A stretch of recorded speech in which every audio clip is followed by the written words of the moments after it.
Guys, welcome to my YouTube channel. आज हम पढ़ेंगे हिंदी साहित्य के इतिहास का सबसे महत्वपूर्ण प्रश्न, काल विभाजन और नामकरण। हिंदी भाषा और साहित्य का इतिहास। काल विभाजन और नामकरण का प्रश्न। भूमिका। हिंदी साहित्य का आरंभ हिंदी भाषा के आरंभ से जुड़ा हुआ है। इस भाषा का विकास जनभाषा के रूप में हुआ है। हिंदी भाषा ने भी स्थान और काल के भेद से अपनी दीर्घ यात्रा में अनेक रूप धारण किए हैं। हिंदी भाषा का वास्तविक आरंभ 1050 से माना जाता है। समय के इस लंबे फलक को विभिन्न कालखंडों में बांटना काल विभाजन कहलाता है। साहित्य के विकास के लिए इन साहित्यिक प्रवृत्तियों एवं परंपराओं के लिए काल विभाजन आवश्यक है। हिंदी साहित्य जैसे जटिल और लंबी परंपरा को खंडों में बांटे बिना समझ पाना असंभव है। यही कारण है कि साहित्य इतिहासकार काल विभाजन करना जरूरी मानते हैं। हिंदी साहित्य का काल विभाजन इस प्रकार है। हिंदी साहित्य को 3 भागों में बांटा जाता है: आदिकाल, मध्यकाल और आधुनिक काल। आदिकाल का समय 1050 से 1375 है। मध्यकाल को 2 भागों में बांटा जाता है। मध्यकाल का समय 1375 से 1900 है। पूर्व मध्यकाल, जिसे भक्तिकाल भी कहा जाता है, 1375 से 1700 इसका समय निर्धारित है। उत्तर मध्यकाल, जिसे रीतिकाल के नाम से जाना जाता है, उसका समय 1700 से 1900 है। आदिकाल। हिंदी साहित्य का इतिहास मुख्य रूप से 3 भागों में बांटा गया है: आदिकाल, मध्यकाल और आधुनिक काल। साहित्य के प्रारंभिक काल को ही आदिकाल कहा गया है। इसका समय 1050 से 1375 तक है।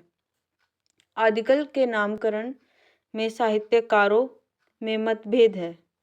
हजारी प्रसाद द्विवेदी जी ने ही इस काल का नाम आदिकाल रखा, जो वर्तमान समय में अधिक सही माना जाता है। इस काल के कई नाम दिए गए, जैसे वीरगाथा काल, संधि काल, सिद्ध सामंत युग, विजपन युग, वीरकाल और आदिकाल आदि। सबसे पहला नाम वीरगाथा काल। आचार्य शुक्ल ने हिंदी साहित्य के संवत 1050 से 1375 तक के समय को वीरगाथा काल कहा है। इस समय वीरों की कथा का गान हुआ करता था, परंतु जिन प्रवृत्तियों के आधार पर वीरगाथा काल रखा गया, वे रचनाएं अप्रामाणिक है अथवा बहुत बाद की है। इसीलिए वीरगाथा काल नाम इस समय को नहीं कहा गया। दूसरा नाम संधि काल। डॉक्टर राम कुमार वर्मा ने इस प्रारंभिक काल को संधि काल कहा। इसका समय उन्होंने 750 से 1375 तक माना। इस काल को चारण काल भी कहा गया था। तीसरा, सिद्ध सामंत युग। राहुल संकृतायन ने इस काल का नाम सिद्ध सामंत युग रखा।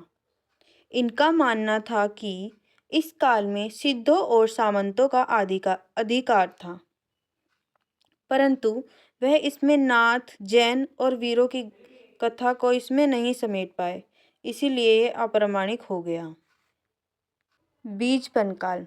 आचार्य महावीर प्रसाद द्विवेदी ने इस काल का नाम बीजपन काल रखा था, परंतु यह भी अप्रामाणिक है, क्योंकि इस काल का साहित्य बीजपन नहीं है, यानी अविकसित नहीं है।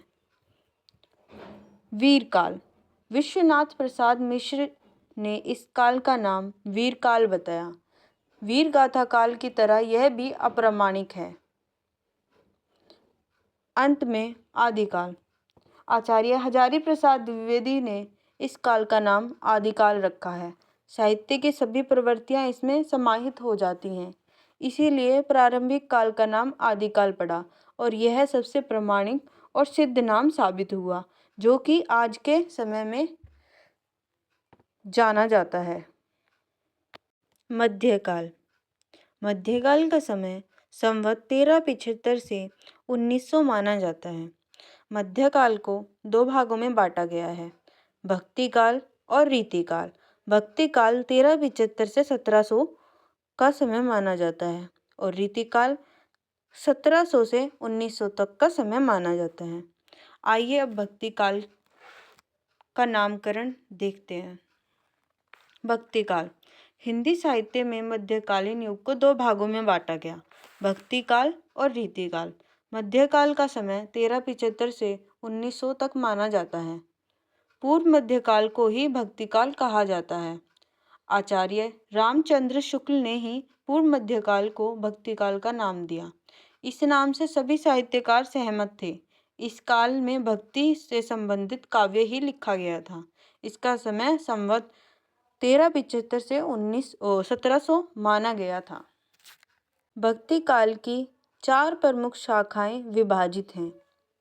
पहली ज्ञान मार्गी शाखा, दूसरी प्रेम मार्गी शाखा, तीसरी राम भक्ति शाखा, चौथी कृष्ण भक्ति शाखा।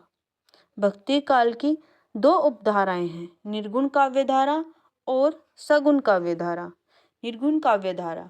निर्गुण काव्यधारा में सूफी एवं संत का विवरण होता है। इसमें निरंकार ईश्वर भक्ति को सर्वप्रिय माना गया है। निर्गुण काव्यधारा में ज्ञान मार्गी और प्रेम मार्गी शाखा आती है। इसमें संत सूफी ने निराकार भक्ति को सर्वप्रिय सर्वप्रथम माना है। निर्गुण निराकार ब्रह्म की साधना करने वाले कवि संत कहलाए। ये समाज सुधारक भी थे। निर्गुण प्रेम मार्गी सूफी ने भारत में इस्लाम का प्रचार किया। ये लोग संत कवियों की तरह समान हिंदू मुस्लिम एकता पर बल देते हैं। सगुण काव्यधारा। सगुण काव्यधारा में भगवान के साकार रूप का विवेचन है। सगुण काव्यधारा ईश्वर भक्ति की बात करती है। इसमें राम भक्ति और कृष्ण भक्ति का विवरण सम्मिलित है। रीतिकाल। उत्तर मध्यकाल को ही रीतिकाल कहा जाने लगा। इसका समय संवत 1700 से 1900 तक माना जाता है।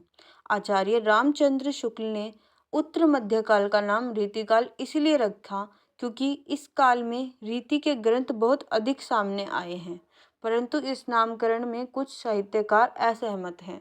इस काल का नाम श्रृंगार काल, अलंकृत काल, कला काल भी रखा गया था। इस काल में श्रृंगार रस की प्रधानता रही है, इसीलिए इस काल को श्रृंगार काल के नाम से पुकारा जाता है। श्रृंगार काल। विश्वनाथ प्रसाद मिश्र ने इस काल का नाम श्रृंगार काल दिया है। इस काल में श्रृंगार रस का काव्यों में प्रयोग देखकर इस काल का नाम श्रृंगार काल रखा। इसलिए रीतिकाल और श्रृंगार काल भी इस काल को कहा जाता है। अलंकृत काल। इस काल के काव्यों में, कविताओं में अलंकारों का बहुत अधिक प्रयोग किया गया था, इसीलिए इसे अलंकृत काल भी कहा गया है। परंतु इस काल की सारी प्रवृत्तियां इसमें समाहित नहीं होती हैं, इसीलिए इस नाम का इतना विवेचन नहीं किया गया है। तीसरा कलाकाल। डॉक्टर रामशंकर शुक्ल ने रीतिबद्ध कवियों की कला देखकर इस काल का नाम कलाकाल रखा। इस काल में श्रृंगार रस की प्रधानता रही है, इसीलिए इस काल को श्रृंगार काल भी कहा गया है, परंतु रीतिकाल ही इस काल का नाम स्थापित किया गया। रीतिकालीन कवियों की तीन श्रेणियां हैं। इनको तीन श्रेणियों में विभाजित किया जाता है: रीतिबद्ध कवि, रीति मुक्त कवि और रीति सिद्ध कवि। आधुनिक काल। हिंदी साहित्य के आधुनिक काल का समय संवत 1900 से अब तक माना जाता है। गद्य की केंद्रीयता के कारण आचार्य शुक्ल ने इस काल को आधुनिक काल का नाम दिया है। आचार्य हजारी प्रसाद द्विवेदी ने भी इस तथ्य को स्वीकार किया है। आधुनिक काल में ही निबंध, कहानी, उपन्यास, नाटक, लोकनाट्य, आत्मकथा, जीवनी, आलोचना, यात्रा वृत्तांत, संस्मरण, रिपोर्टाज आदि का विकास हुआ। इस काल में साहित्य की विभिन्न प्रवृत्तियां दिखाई देती हैं। इस इन प्रवृत्तियों के आधार पर इस काल का विभाजन किया गया है। आधुनिक काल को भारतेंदु काल, द्विवेदी काल, छायावाद काल और छायावादोत्तर काल में भी विभाजित किया है, जिसमें छायावादोत्तर में प्रगतिवाद, प्रयोगवाद, समकालीन कविता, नवलेखन कविता समाहित है। Thank you guys and please subscribe my channel.